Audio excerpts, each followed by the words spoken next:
now. Over to you and your next question. Sure, sure. So I just said that, instead of just, going all out and killing them, we should just first understand them, learn about them, study them, and then we can take a call on what we should do to progress the understanding their conscience and make our decisions.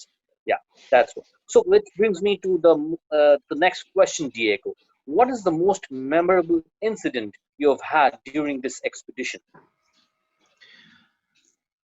I would like to, well, actually, I had more than once in 4 years of investigation there, at least once per year. In 2018, several, 2019, not, but last year, this year, we're still in 2020, last summer, I was there in August because after 4 years, we decided to prepare for one of our biggest feature of our biggest goals was to climb on top of the mountain, the Pizzo Scalino mountain, which is over 3,000 meters above sea ground. And we think that majority of these sightings come from the very top of the mountain. There is something there. I mean, we just wanted to go and see this huge natural antenna, which, by the way, from some people is not natural at all. This mountain, it's just the coverage of something else inside.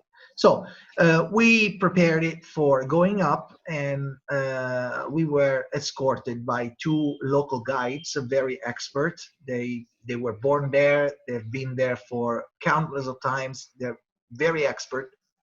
And I trained myself about a year to do that hiking because it was not an easy way. There is not a trail.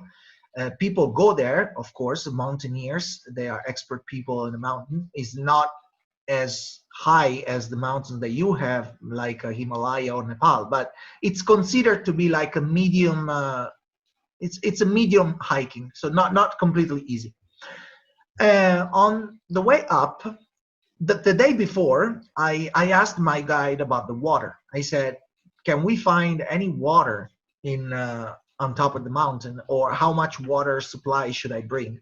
And he said, no, there is no water because they're just rocks, plain rocks. There is very little vegetation. It's mostly rock. So you won't find any water. You need to bring it with you. Okay, so I prepared. I put it in my backpack, and I had enough supply of water. So we hiked for about 4 hours, and we were very close to the top. It's about 4 to 5 hours to reach the top, and then 4 or 5 hours to come down. So we were talking about 10 hours total. So we were like about 100, 150 meters under the top when I heard and I saw water. I saw like fresh water coming out of the rock in a little waterfall, like vertically. And I told the guide and I told the other people that were with me, "You see, guys, that there is water. So why you said there is no water?" And nobody answered. Well, we were tired. So I just made this comment and we continued to walk. When we reached the height of the spring, I couldn't see it because it was hidden by a huge rock. So I told them, "I want to go drink that water. So please wait for me here." I go there, I refill my water, and I come back. And again, they didn't answer. They just stood there. And last time I saw them, they were all together standing in the middle of the trail. And I went behind the boulder. I didn't see them anymore, but I could still see the spring. I saw the water. The water was right in front of me. Plenty of water, not just a little trickling water. It was like enough for me to wash my hands, wash my face, drink from the rock, and I refilled 3 small bottles of water. I calculated that I was there for about 10 minutes, the time to refresh myself, to refill the water, and then going back. When I went back, okay, then they didn't say anything. We continued to go up. We went on top. We had our lunch there, took some pictures, made videos, and then we walked back down after about 30, 40 minutes. When we reached again the level where the spring was, and on our descent, I looked back to see if the water was still there. I didn't see anything. I just saw dry rock, as if that rock was dried for years. Was there's no trace of water. No, I couldn't hear anything. But in that moment, I did not make the comment because we had another problem to solve, which was basically that our guides got lost. Which is very particular because they were like on was father and son. The father was 45 and he had been in that mountain since he was 12, and his son also, since he was very little, they went up and down that mountain almost every week. So they actually were very nervous. I could sense that they didn't expect that. They didn't know how to find the pass to go down. And there was kind of an argument. So we were busy trying to understand where we were and so forth. Then finally, of course, because their experience, they finally found a way. And after 1 hour, we basically lost 1 hour. Then we went down. There were other people waiting for us there. So we had some refreshment and everything. And the investigation, that was the last day of the investigation on that month. Then I went back home. My home is about 6 hours driving. So it took me a few days to recover, relax and everything. When I started to memorize, to recall the memories of that episode, already 1 week had elapsed. So 6 days later, I started to visualize what actually was going on there. And then it occurred to me about the spring. So I messaged the people that were with me on top of the mountain. I told them, did you guys hear when I told you that there was a spring and I actually went there to drink the water? Only one person out of 4 said, yes, I saw the spring, I saw the water, and I saw you going away. The others said, we didn't see the water, we didn't hear the water, we just saw you disappearing and you went away for more than 30 minutes. And we were worried and we were thinking that we had to go find you, but we just didn't move. For some reason, we kept on saying to ourselves, we have to find Diego, we have to find Diego, but they didn't move. When you came back, the girl who saw the water, she told me, she was the one who was taking pictures. She said that I looked very pale and I was moving very slow, as if I didn't have energy anymore. But I remember that I actually felt very energetic. I was in really good shape.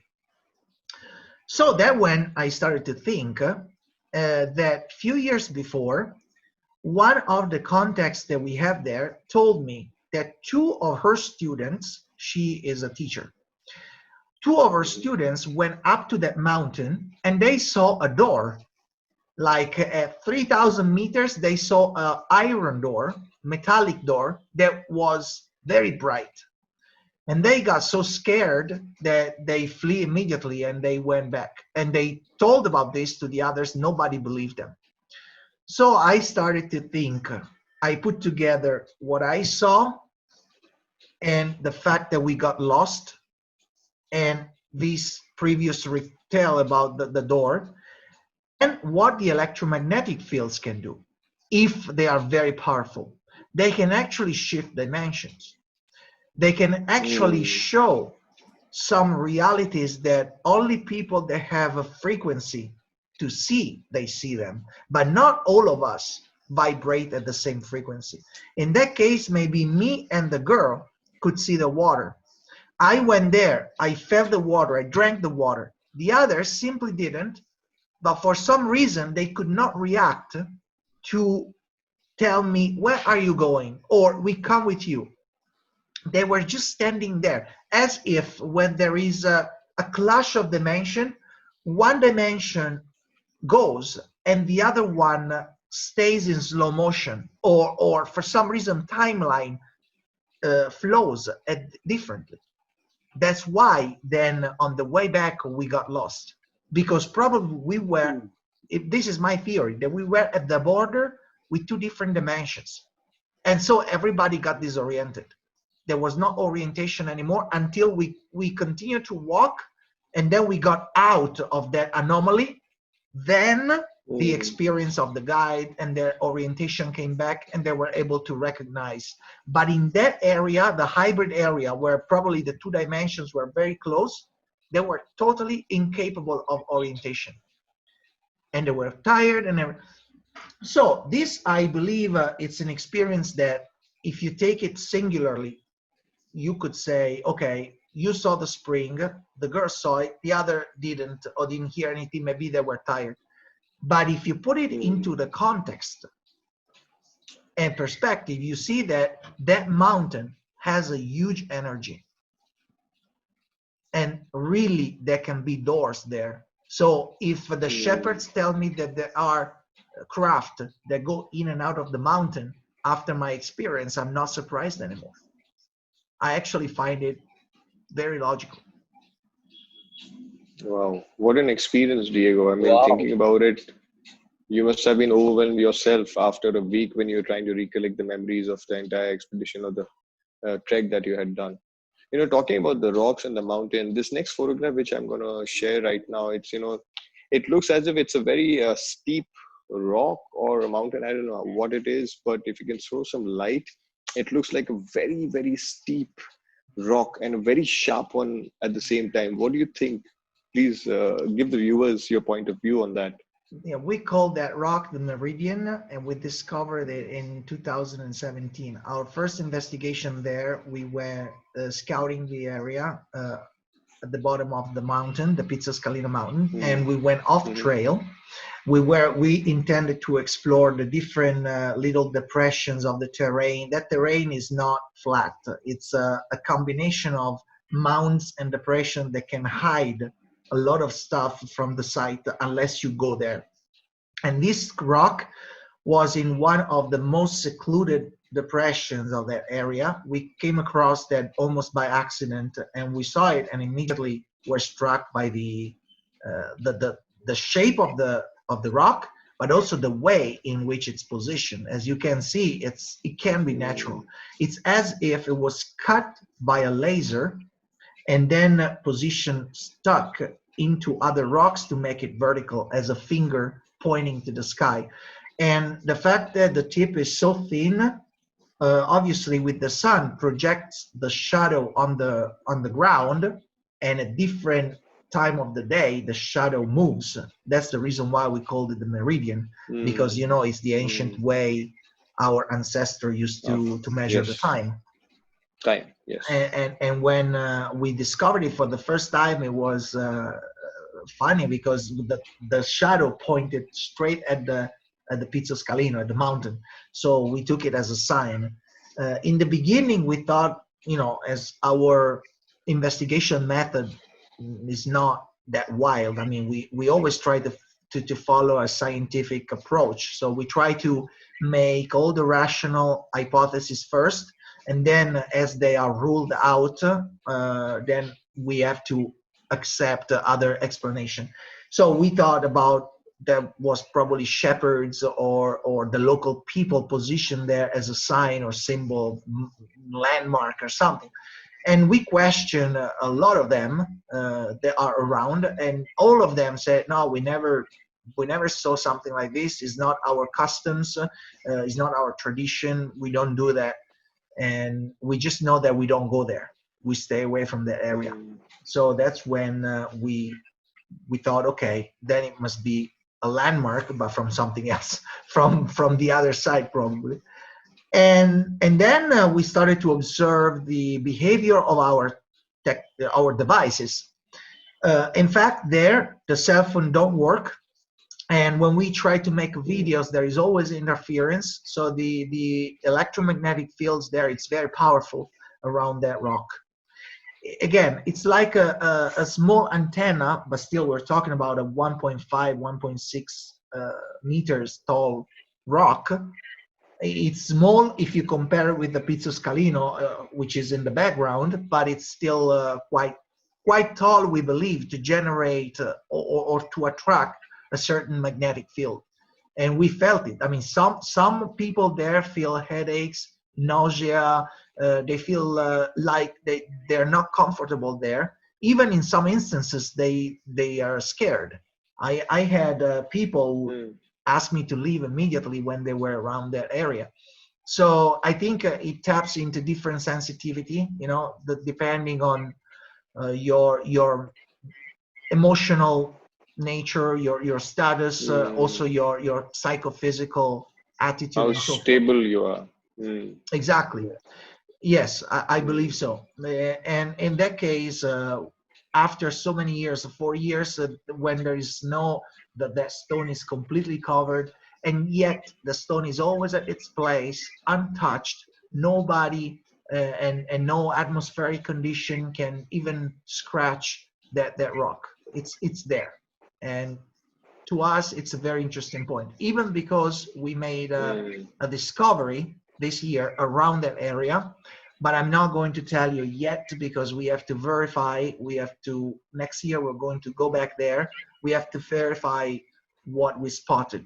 It's very right before leaving. We saw something on a rock, and we just have to go back and double check. We look forward to the verification and then you sharing it with us for Yes, sure. can imagine. So